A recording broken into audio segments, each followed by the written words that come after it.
Welcome to Creature Kind Live Daily News. For those of you that don't know, my name's Ethan. Today we're going over a new footprint discovery from supposedly different species of dinosaurs, as well as what's going on with different populations of bisons, black rhino, bison, my bad, and different species of deer over in Asia, as well as what's going on with certain octopus from the Mesozoic era or the time of the dinosaurs. And we're streaming on both Rumble, YouTube, and Kick. So from IndianDefenseReview.com, a 120 million year old dinosaur trackway lost for 70 years has just been found again in Mongolia. Well, that's great to hear that we found it again. A trackway site in northern Mongolia, first reported in 1950 but lost to science for over 7 decades, has finally been rediscovered, and it contains 31 enormous dinosaur footprints. Well, these are either of an ornithopod or a theropod dinosaur. And when it comes to Mongolia, 120 million years ago, there are not many different species of dinosaurs that have been discovered at this point in the Cretaceous, known as the Aptian stage. So this is quite mysterious as to what specific dinosaur would have made this track. We might have really no idea. Well, it would be pretty vague on what we can make of it. Mongolia is one of the least densely populated countries on Earth. Once outside Ulaanbaatar, the landscape stretches into near infinite emptiness, which goes a long way toward explaining how footprints up to 70 centimeters long could simply vanish from scientific record. So this is pushing a little over 2.2 feet. The area in the country's north had been insufficiently documented when first noted decades ago, leaving its coordinates effectively unknown. Its rediscovery has now opened a window into a world that existed roughly 120 million years ago. Um, I was guessing originally that there might have been different Uh, different species or different types of sauropod or long neck dinosaur footprints that had been uncovered. Now, granted, they only showed us one, what looks to be possibly a species of theropod dinosaur. But usually that's because many of the footprints that have been discovered recently of different dinosaur trackways tend to come from different sauropod species, as well as in some cases from the earlier Triassic period over 205 million years ago, different earlier species of theropods. So the significance of this find extends well beyond the sheer spectacle of giant prints pressed into ancient mud. Prior to this discovery, giant dinosaurs had been documented in what is now China, Japan, and South Korea during the early Cretaceous, but their absence from Mongolia and eastern Russia had been a persistent and unexplained gap. Scientists could not rule out the possibility that extreme seasonal conditions, including bitterly cold winters in the northern interior, far from the sea's moderating influence, had simply kept large dinosaurs away. These tracks suggest otherwise. Well, we also have a lot of evidence from Canada as well as Alaska, even different parts of Asia and possibly even Europe, where dinosaurs were thriving in the cooler conditions of different parts of the early and the late Cretaceous, as well as different parts of the Triassic period, when we do have evidence for snow occurring, as well as certain blizzards. Let's see. The prints were made in the Shinnecock Formation, a geological layer of clay and sand deposited around 120 million years ago on the fluctuating floor of an ancient lake during the early Cretaceous period. When water levels dropped low enough, sand layers formed at the surface, and it was across these exposed flats that the animals passed, possibly in search of remaining water sources.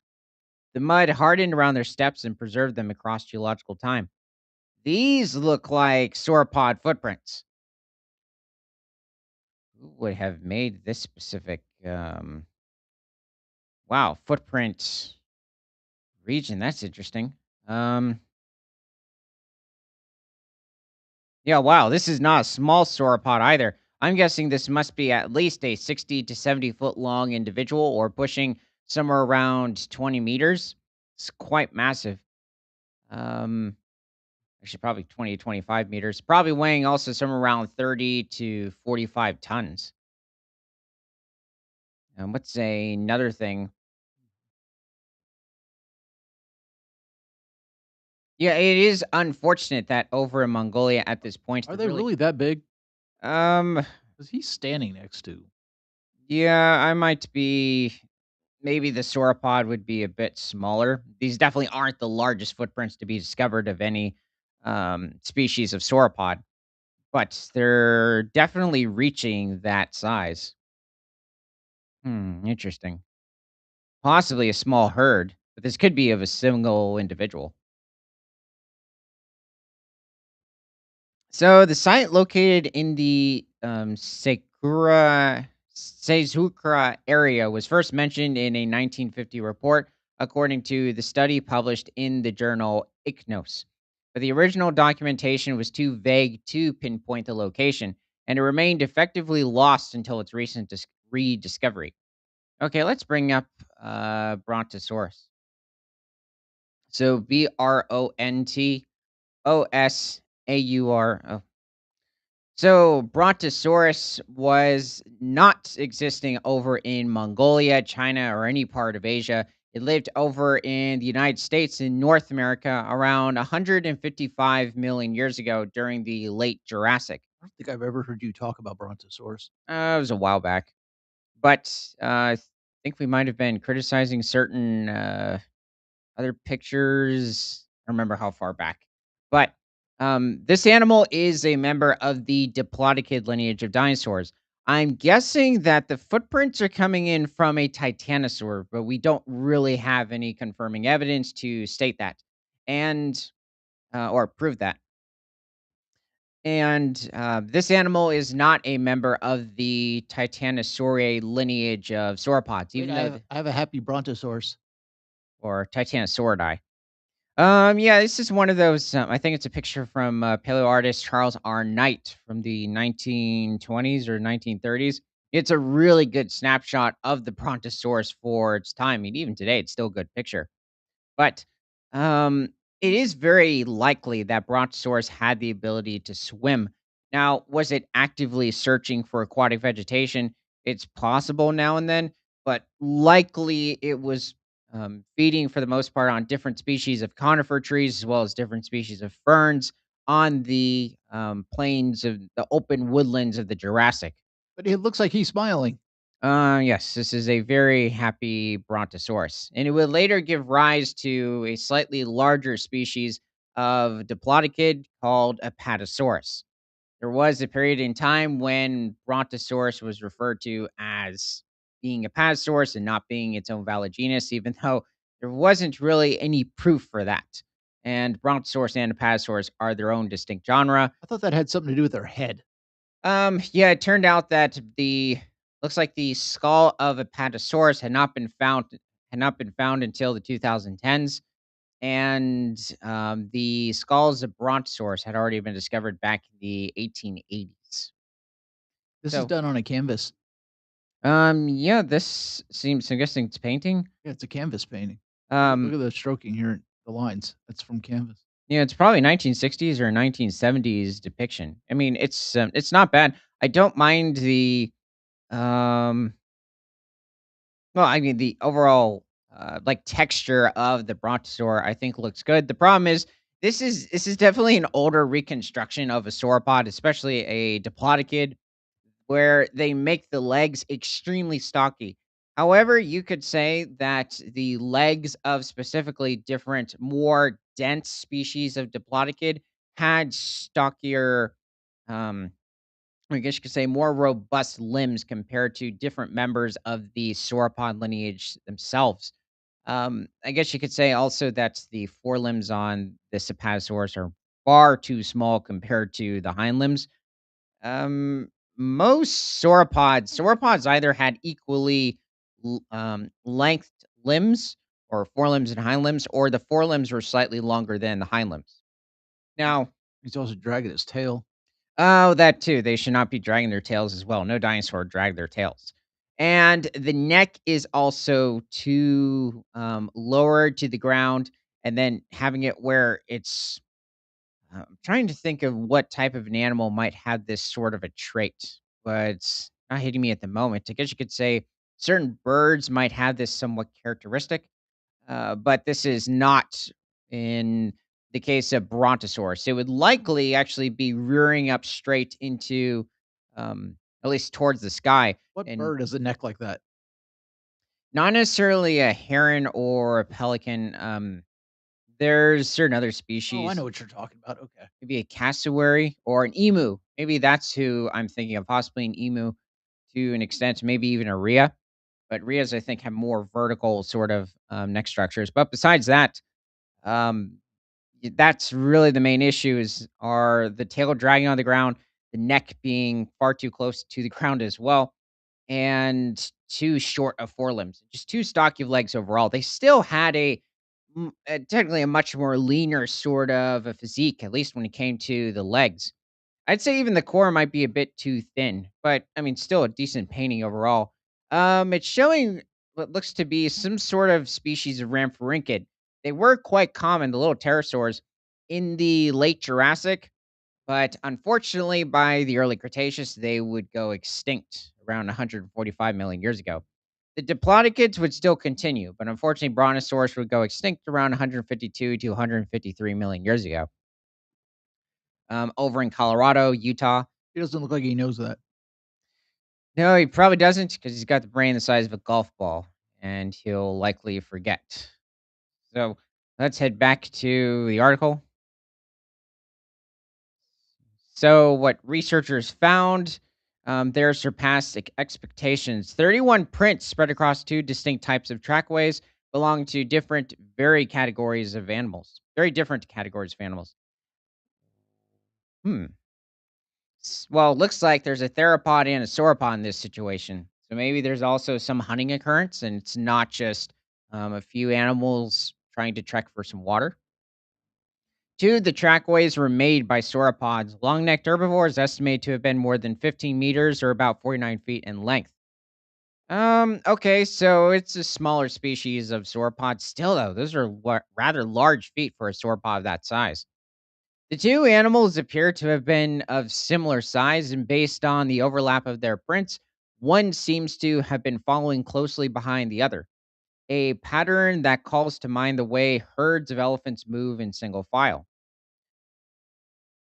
So the conditions that preserve footprints and bones are not always the same, and the two do not necessarily occur together at the same site.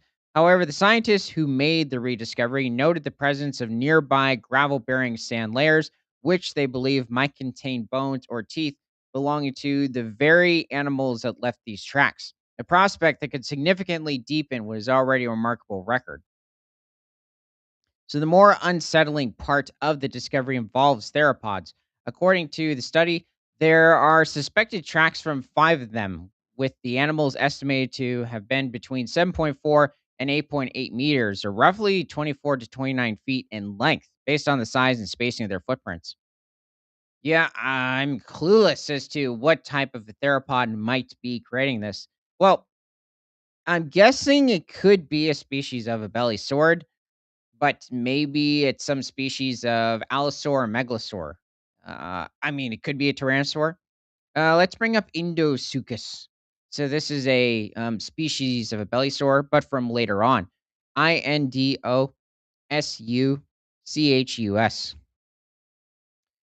So Indosuchus is not from Mongolia and is actually from. Okay, your favorite picture first. Oh, right. This is like, something between a Triassic crocodilomorph, almost like a Papasaur, and, maybe some odd Megalosaur species. It almost has like a Gorgonopsian kind of a thing or, texture to it, at least when it comes to the arrangement of the teeth. Maybe not Gorgonopsian, a Dimetrodon to an extent. Though it could be also some other lineage of Rauisuchian, Crocodilomorph or Pseudosuchian from the Triassic. Maybe even like Saurosuchus to an extent, but Saurosuchus had longer teeth compared to its body size. But there's like that curve at the top of the jaw. Just reminds me of that. And then it's got like Allosaur traits. This is a very Impossible mutt. There's just random brachiosaurs in the distance. That's what happens when you let AI do it. Yeah, it doesn't know what time period it's in. So, okay, this is an interesting model. Along with the Asdarchid pterosaurs that's chasing after, and the Cretaceous birds. So, Indosuchus is a species of a belisaurid, or a lineage of theropods more or that contain carnivores such as Pachynemosaurus and Carnotaurus, as well as Majungasaurus. But this animal existed over in north central India around 70 million years ago during the last 4 million years of the Cretaceous. And it was one of the larger species of Abelisaurs to evolve, somewhere around 25 to 30 feet in length, or pushing between 8 to 9 meters. So this animal probably also weighed somewhere around 2 tons and likely hunted different species of sauropods in the region, younger individuals, considering the sauropods could reach well over 75 to 80 feet in length, or pushing between like 22 to 25 meters. I can't tell if he's in a sandstorm or it's a fog. There were different arid regions, but yeah, actually, it could be a fog considering how humid it was during the Mesozoic era overall. Probably the Triassic being the most arid, yet you'd still would have more desert type ecosystems in different areas, Okay, what's gone wrong with this guy's face? and the dry season would probably cause the dust storms. Um, like his teeth. No, just his head overall. There's something funny about him. That's because it's an belly sword. You could say belly swords probably have like the um how would you describe it? Like a disabled sort of dinosaur look. Um, most other groups of theropod dinosaurs, despite them having their own unique sort of look, the abelisaurs have that sort of handicapped look. So, I mean, especially when you're talking about a lineage of theropod dinosaurs that also have the smallest arms compared to their body size. Maybe I mean, it differs between them and then animals like the larger tyrannosaurs, so it might technically be them. At least the abelisaurs have very flexible arms, and the tyrannosaurs, they're much more muscular and stronger, but they have a bit more limited maneuverability. So, wow, this is a very thin Indosuchus. It looks like this could be a chick. Looks like it has frog legs. Yeah, it does. Very interesting. They gave it a very lean, almost like skinny in some instances, sort of physique for the youngster. Unfortunately, they didn't give it lips, but I mean, this was back in 2011. Apparently, still a good drawing. Let's see, what was the other thing? So, yeah, Indosuchus. At least it looks like one of its main prey items were the younger sauropods in the region. I do wonder what other carnivores though it was competing with in that other picture. Though it also gave it very long arms compared to its body size. Most Debelisaurs, unless earlier in their evolution, had very small arms. Is this like a is this like a Lego or a Minecraft sort of a Indosuchus? I mean, I think it looks good, For what? but it has a spiked Looks like a tail at the end. porcupine. Yeah, or maybe it's supposed to be some sort of a Belisor Dinobot. I'm not entirely sure. I mean, I think for Legos, I mean, I can see its little arms. I mean, it looks good. Oh yeah, this is they definitely made it much thinner here, or at least compared to a lot of the belly swords, especially the larger species, Wait, is have this a toy? very robust necks. I don't think so. What? I think it's just a model. I mean, certainly it's possible. Um, Also, a belly sores in many cases had very long legs compared to their body size. There were certain smaller species that were a bit stockier, or just simply had smaller hind limbs compared to their body size, unlike certain other species. Though Indosuchus in some cases seems to have more of a somewhat in between sort of robust skull structure compared to certain other abelisaurs. Oh yeah, and his arms. I mean, they were very flexible, but what's he's Really, he's trying really hard to look intimidating. And, wow. I bet every, sauropod in the region is fleeing. Okay, let's go back to the article. I still think that's a great picture, but who is he competing with, though? This is my question. Oh, the happy one. And oh, wait, was that good? Yeah, I think it's a decent looking brontosaurus. They added more, especially I think it's one of those earlier 2010s models. I think it still looks good. The osteoderms are running along its body, a very late Jurassic diplodocid sort of look, as well as not having an overall thin neck structure, unlike its more distant relative Diplodocus carnegi. And the legs are much leaner, like the muscle is much more defined. So that's really good to see. Brontosaurus was also um, more of it preferred drier ground compared to Apatosaurus. So let's see. Only one of the five trackways is considered definitive, but the implication of five large carnivores walking the same patch of ground, likely on the same day before the mud hardened, raises questions as large as the animals themselves. Ecosystems cannot sustain too many large predators simultaneously. Um, yeah, I think what is it?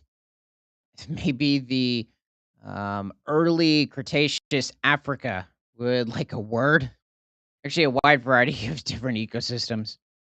What's the definition of too many predators? Like, are we talking species? Are we talking specific, just populations of certain species? That's the thing. The largest of the theropods left a footprint 57 centimeters long.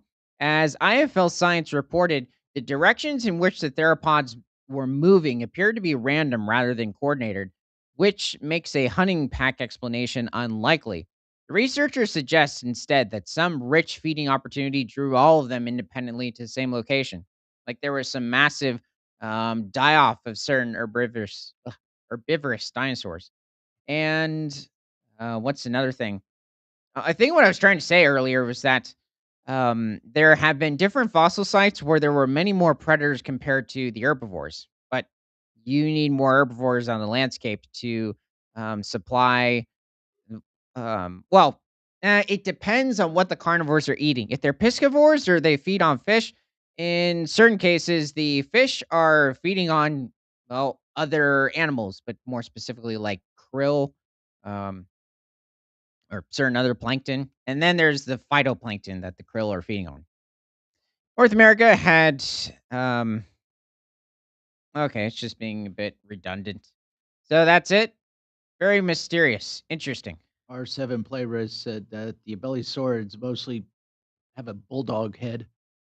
Yeah, that's another term for it. Um, yeah, very, they're great, great creatures. Okay, let's go forward in time. What? Um, From wisbexstandard.co.uk, rare Visayan deer arrives at Watatunga Wildlife Reserve.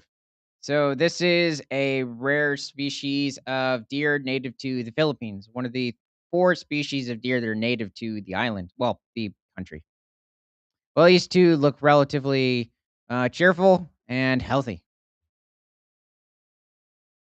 Hmm, It's like what goats do occasionally, hmm, or maybe that's certain better. maybe certain deer. I'm guessing they're chewing their cud here. No, they're going, "Get the camera off me." Or they're just saying, say, cheese or, alfalfa. Oh, are these over at the park too? Oh, wow. That looks great. Was that a male and 2 females, or is it a I don't think the females have antlers. And yes, they do grow and shed their antlers just like North American, European, Asian species of deer, South American deer. North Africa used to have deer. I don't know why they're funny. Yeah, they have a very these island deer have a very odd stockish build. It's interesting, like the Brontosaurus. They have shorter forelimbs compared to their hind limbs. So it's very interesting The how a idea that you large just pull Brontosaurus into these guys is funny. yeah, it's very fascinating that a large species of long-necked sauropod dinosaur has a somewhat similar, at least leg placement like these animals or structure. I think those are a certain species of Asian goat, or it's just a breed of goat. I can't tell which one, but I'm guessing they're both healthy, so it's fine that it's interacting with them. I don't know, their eyes look round. Um, yeah, as I think scientifically accurate. Okay, let's see what else occurred. Is that all of them? Or there's another one? Yeah, looks good. I think it's just here's the thing. This might literally be coming from the preserve, considering usually different areas of the Philippines do not have this um pristine sort of grassland look, mainly because in many cases they're just covered in forest. There can be certain grass open areas, more like in the mix of marshes, but also the Visayan deer is rarely, if ever, spotted, and there are like just two or three different segments of footage of them. Even though we were looking at pictures, but even when it comes to pictures, they are rare when it comes to the wild. So, Watatunga Wildlife Reserve is celebrating the arrival of three endangered Visayan spotted deer, Russo alfredi, one male and two females, after a carefully planned 1,000-mile journey across the UK. Yeesh. Well, I guess there will be continuous like checkups. Saiyan spotted deer, sometimes called the Philippine spotted deer, is regarded as the most endangered deer species on Earth. Yeah, technically, there's well, maybe. I mean, there's that new species of South American deer. We don't know how many individuals of that specific species there are. Also, some rare ones over in Argentina. So I take that with a grain of salt. Only about 700 of these deer in existence. So, this is a huge step for us as a reserve, said Molly Ruder, reserve operations manager at Watatunga. That's that's a British name. Hmm. To play a role in safeguarding one of the most endangered deer species in the world is a real honor and responsibility. We want our visitors and Norfolk to feel proud that we are helping secure the future of a species that could otherwise be lost. The new arrivals came from Colchester Zoo, Chester Zoo, and Edinburgh Zoo. So you got one deer from um each place. I mean, I guess that makes sense for how rare they are. Doesn't that help with its, genetics? Oh yeah, that would too. Representing different bloodlines to help strengthen the European Endangered Species Program. Also, my question is, how do they get the? I mean, I know they had to go to the Philippines to get the deer, but like, I just wonder when it occurred or when the massive die off of the deer occurred in the Philippines as well. Let's see. So the complex logistics required over 250 emails, health screening checks, and coordination between multiple zoos, supported by Watatunga specialist ungulate vet. Yeah, I mean, I bet it's just simply like, so, is he sleeping well? Yeah, he's good. Is he drinking well? Yeah, he's good. With all three deer being around 1 year old, they were able to bond quickly in their new environment, avoiding some of the challenges that can occur when older animals are mixed. The deer are now settling into their new home, Watatunga's 170-acre reserve, where they'll enjoy a landscape of grasslands, dense cover, and wetlands that closely mirror their natural environment. 170 acres, though? Um, y- That's pretty small. well, yeah, if I mean, if that's all for them, that's huge. I mean, considering their home range in the Philippines wouldn't be very large in general. This is probably one of those few instances when it comes to sticking animals in a small area. Now, this is to help their species, but I'm guessing so they can reintroduce them back into the wild in the Philippines.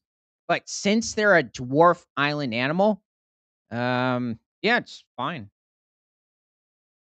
So their diet of grasses, leaves, and browse will be well catered for, with more than 24 species of browsable trees and varied forage available. I'm guessing they're able to eat these distinct species native to Scotland, I think. Well, northern England. So yeah, I'm guessing they'll be fine. So they are all showing positive behaviors and bonding well as a group. The young stag or the buck is proving to be particularly attentive, often keeping a close and protective eye on his two females, a touching reminder of just how precious these animals are. That's because the Visayan spotted deer breed year round, so they don't have a specific breeding season like the moose in different regions of the northern hemisphere. Technically, it's the same time of year for moose of all subspecies. The Rocky Mountain elk or elk over in Asia, red deer, white-tailed deer, mule deer, reindeer. Moving sensitive species like Visayan spotted deer is never easy, but the effort is absolutely worth it. Each new breeding group in Europe is vital for ensuring this species doesn't slip further towards extinction. That's yeah, great to hear. So let's travel to another part of the world. So from abcnews.com, rhino poaching in Namibia reaches record high. Okay, let's see what's occurred. So mm,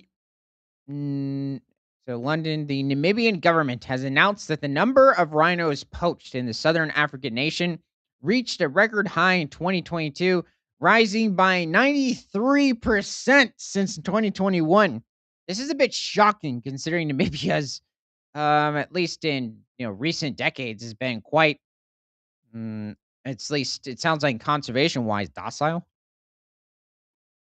R7 players said, feels like no natural predators for Philippines deer unless Philippines eagles are around.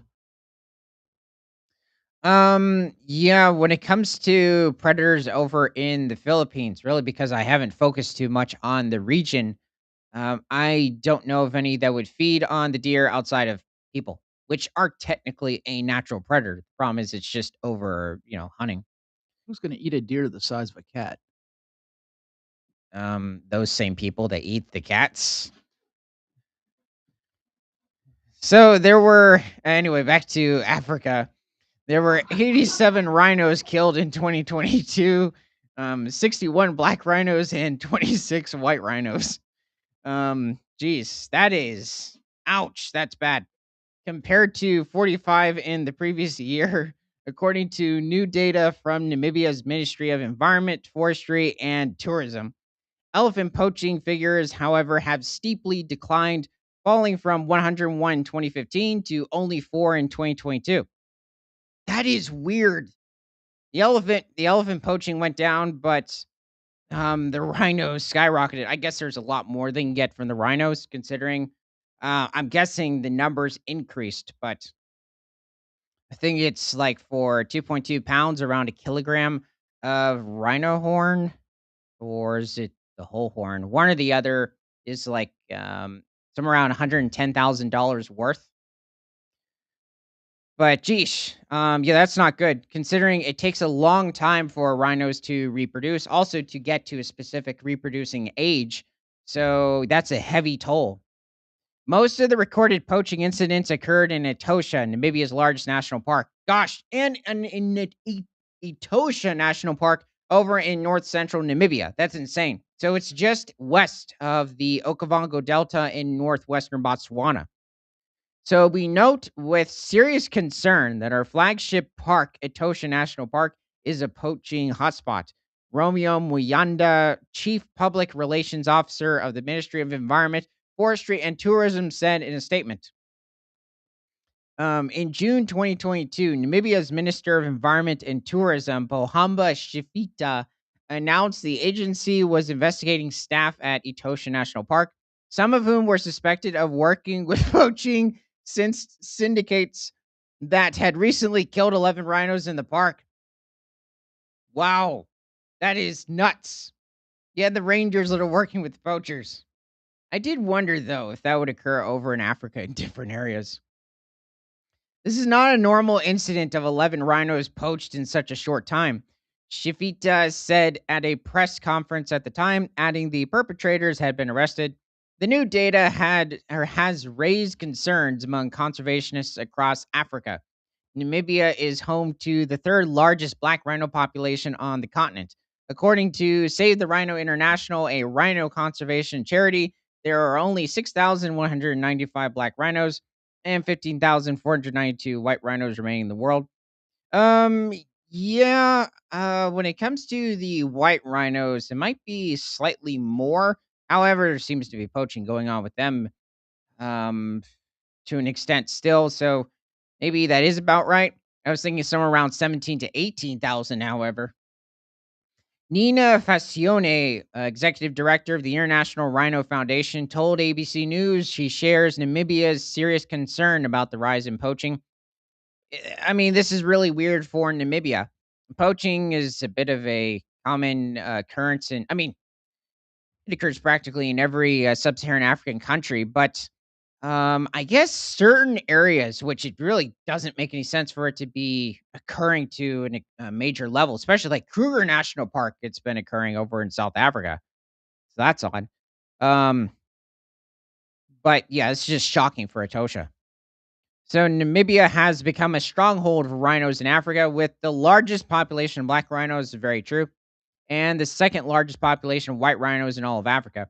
But it's probably why they've been sending rhinos to Rwanda and Uganda, I think, in recent years.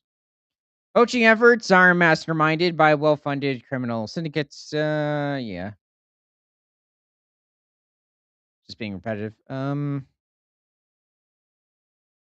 Okay, so this is just a rhino back in 2020 in Nairobi National Park in Kenya, which is just literally adjacent to Nairobi. You have it where lions will enter the city and take off or take away dogs. RZ Play said, sadly, what's left to breed will be smaller horns per generation. Yeah, I what really I think in my theory would cause that is if the rhinos are situated to a smaller fenced off area for a certain period or certain series of generations, and that will cause dwarfism to the animals because they're not allowed to roam like their ancestors did, or just naturally. But if they're in a larger unfenced area, um, and also the horn is just simply um it's made out of keratin just like your hair and fingernails, so it will still grow back. Um, I think there's also that instance where supposedly certain populations of elephants, I don't remember where exactly, but like the females happen to stop producing tusks, but they this doesn't really seem to be occurring in other populations of elephants, but I don't know where those distinct herds were occurring. But basically, um, I mean, you keep them in open landscape, they in my theory, they'll still grow large horns. But yeah, it still is an issue with poaching. Well, didn't you tell me they were cutting them off also just to stop the poaching? Yeah, they still are. The problem is predators like lions take advantage, especially if it's a calf, subadult calf. So let's see. Um, so travel restrictions during COVID slowed down the poaching a bit, but now we see a worrying rise, not only in Namibia, but also here in South Africa. That's odd. I actually thought COVID might have helped them. Um, The poachers? um, yeah, because just with many disasters and supposedly, They take advantage of 'em. yeah, but somehow they got pushed down too. So Hanno Hoosh, CEO of Rhino Revolution, a South Africa-based rhino conservation charity, told ABC News a possible explanation for the sudden increase of poaching could be the fact that there are hardly any rhinos left in the Kruger National Park. Um, Like, they just wanna get a hold of the rhinos before they die off? Like, well, in that specific park? I'm not sure what it's not hitting me what the specific population of rhinos is in Kruger, though this was a couple years back. This is still despite this happening, like, back in 2023, this is still going to have an impact even, um, 3 years later. So Kruger National Park is South Africa's largest national park. It's also protected by, not protected, surrounded by over 30 different other protected areas, more of like different large conservation areas. And then there's the adjacent Limpopo National Park over in southern Mozambique. There's an estimated 2,000 to 2,600 rhinos in Kruger National Park. Huh. White rhinos at 1,700 to 2,600, black rhinos at 200 to 230. Okay, well, black rhinos, I guess that makes sense for how fewer there are in the region, but I still wonder why specifically there's fewer of the black rhinos compared to the white rhinos leaving outside poaching. I'm just seeing it as just specific conflict between the two species, whether it's physical or having to compete for different vegetation. But white rhinos feed on entirely different species of vegetation compared to black rhinos. Black rhinos are more browsers. They're going after different species of shrubs and trees. They'll feed on acacias just like giraffes and elephants. White rhinos are focusing on different species of grasses. They have a different type of a dental structure. They also have a different lip structure compared to black rhinos.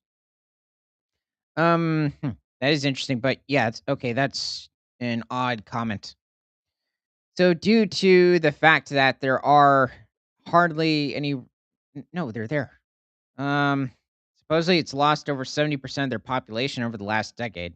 That sounds a bit iffy. Syndicates are now targeting Etosha, which is 4 times the size of Kruger. I don't know also the population of black rhinos specifically over in Etosha. A lot of the rhinos are also spread out through different parts of Namibia. So this is a bit that's just an odd comment. You're Well, saying it could be misleading? yeah, it's all over the place. And also the uh I think I think this is trying to just keep pushing the narrative of like there aren't any rhinos left in different areas and there are. Um there just aren't in certain other regions.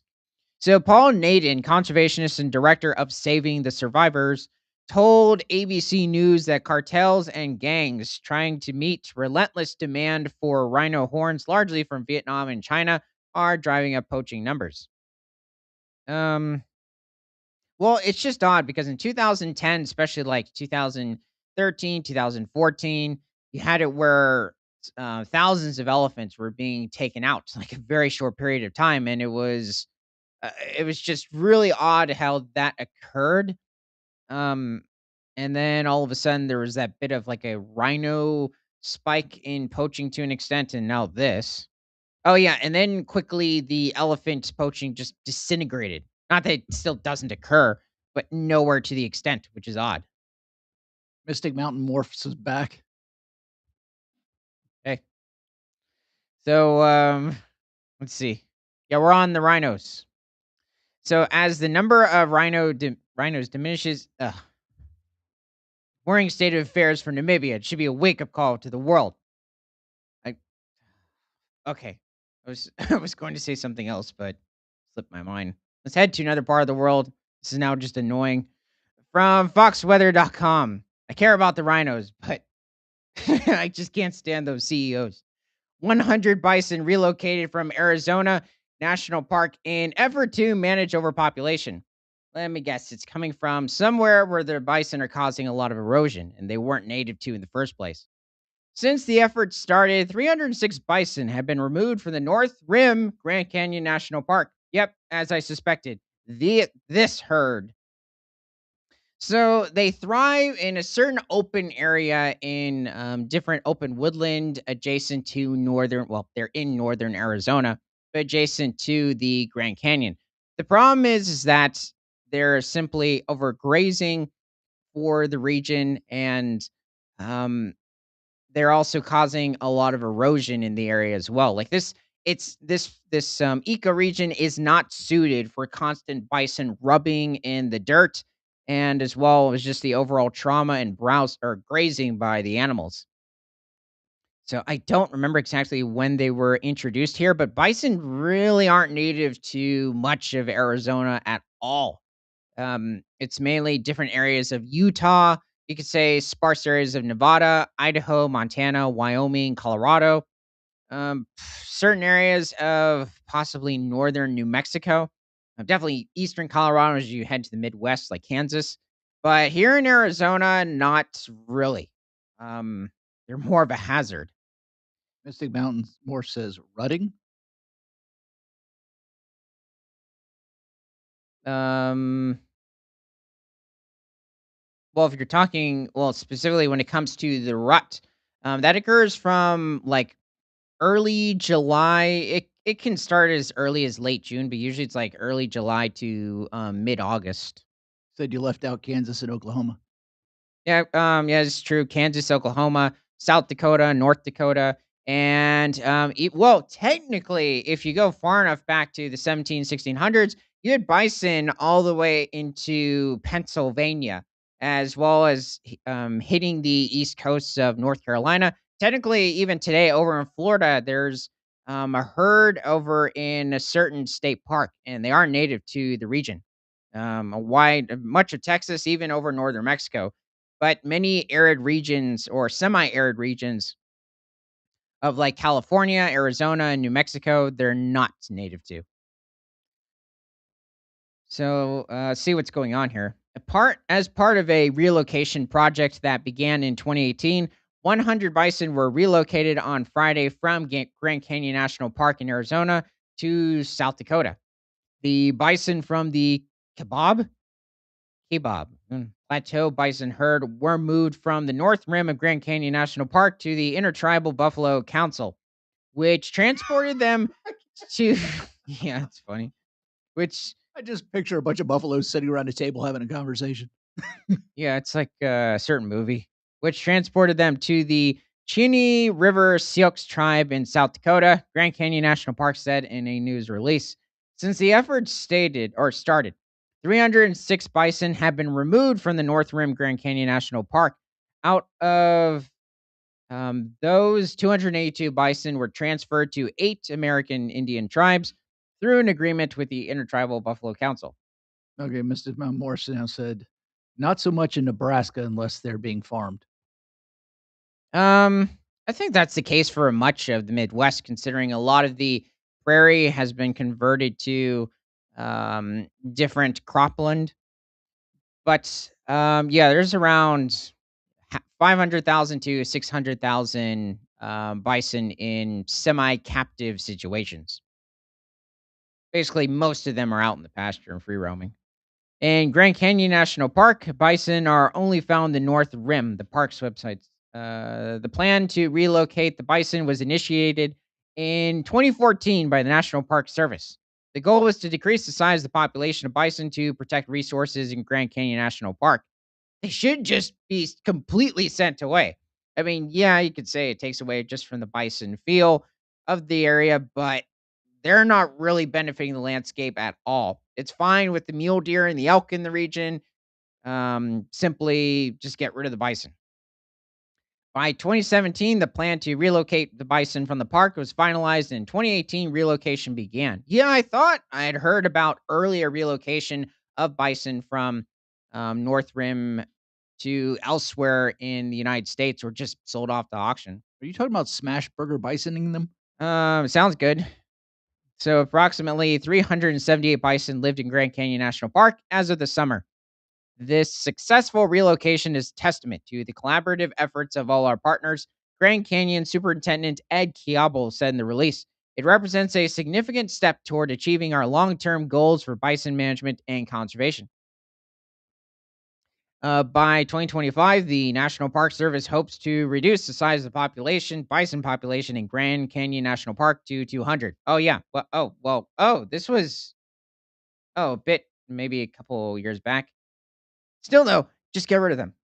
Okay. That was kind of amusing to hear. Let's head back in time.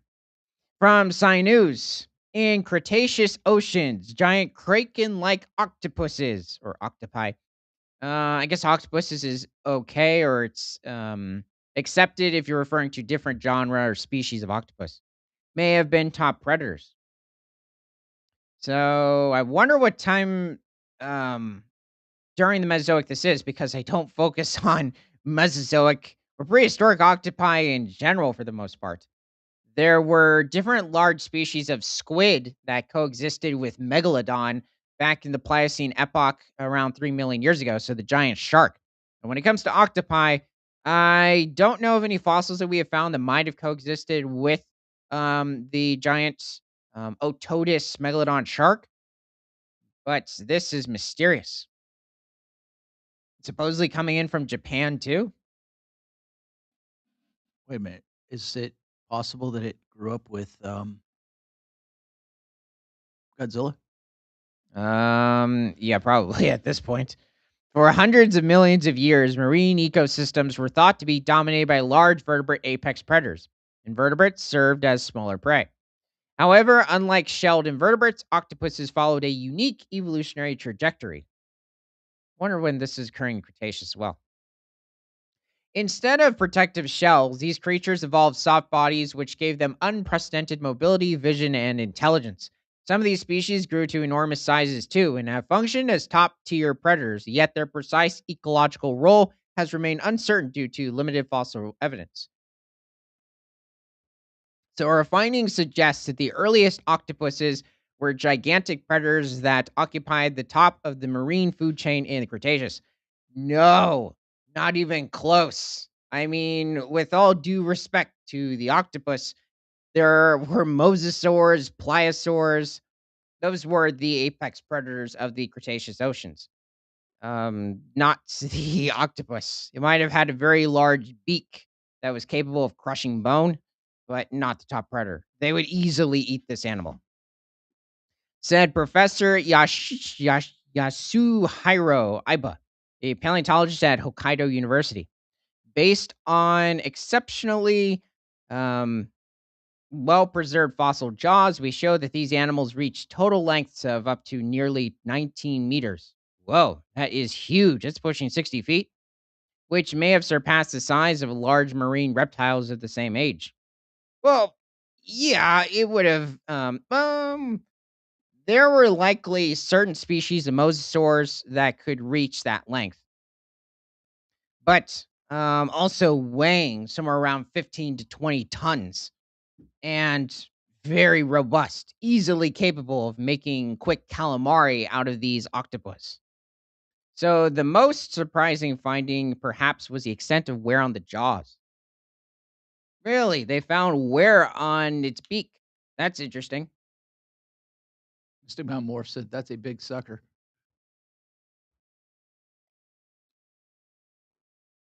Actually, that wasn't hitting me. That would have probably have been its main source of defense outside of the beak when it comes to the mosasaurs and the pliosaurs. But still, I don't think it really would have been very much. But probably not very um what comfortable when it came to trying to engulf the animal.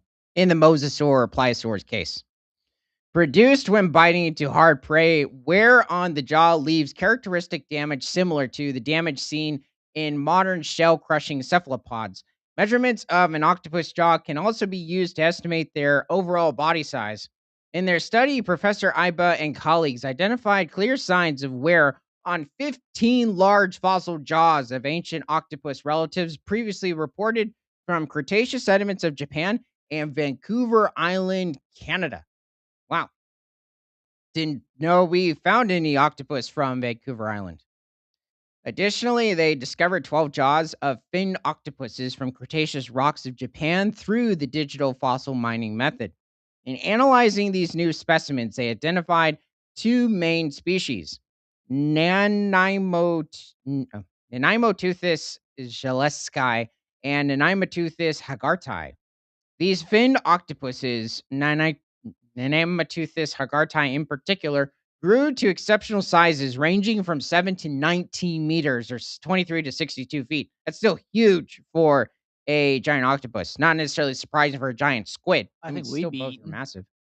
Yeah, I would steer clear of this individual. It's definitely capable of taking on a person as a snack, rivaling the size of contemporaneous giant marine reptiles and potentially representing the largest invertebrates currently described.